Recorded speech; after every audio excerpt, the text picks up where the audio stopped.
Diesel वाली जो गाड़ी है, डीजल की गाड़ी में यहां से डीजल आ रहा है पिस्टन के पास और यहां एयर भरी हुई है। अब एयर को और फ्यूल को जब कंप्रेस करके इसमें जलाएगा तो आपको पता है एयर का मतलब अप्रोक्सीमेटली 78% इसमें नाइट्रोजन है।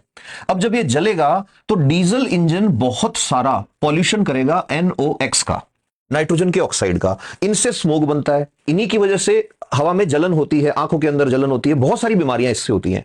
तो अब BS6 स्टैंडर्ड जब आए तो अब गवर्नमेंट ने रूल बना दिया कि कोई भी डीजल की गाड़ी NOx जो है उसको कम करना ही पड़ेगा। तो इसको कम करने के लिए एक तरीका निकाला।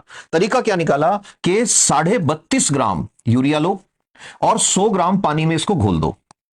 अब जब ये घोल दोगे तो ये बन गया 32.5% का यूरिया का घोल और इसका नाम रख दिया एड ब्लू। और इस एड ब्लू को इंडिया में कह देते हैं यूरिया टैंक। तो इसको गाड़ी के अंदर फिट कर दो। अब इसको जब फिट करोगे तो ये यूरिया है और यूरिया का फॉर्मूला आप सब जानते हो NH2CO NH2। जब ये यूरिया गर्म होता है तो ये टूटता है अमोनिया में और CO2 में, यही यूरिन में होता है। तो कई बार क्वेश्चन आता है आपके एग्जाम में कि यूरिन में बदबू किसके कारण आती है, तो वो बदबू अमोनिया के कारण आती है, लेकिन आपके यूरिन में निकलता यूरिया है। तो वो यूरिया बाहर आने के बाद टूटता है अमोनिया में और CO2 में। थोड़ा सा जोर आएगा लेकिन भीड़ से एक कदम आगे जाना है। तो याद रखो, अब ये अमोनिया जो है ये NH3 ये टूटा, इससे निकला यूरिया टैंक से, ये जुड़ेगा NOx के साथ और अब बना देगा नाइट्रोजन और वाटर।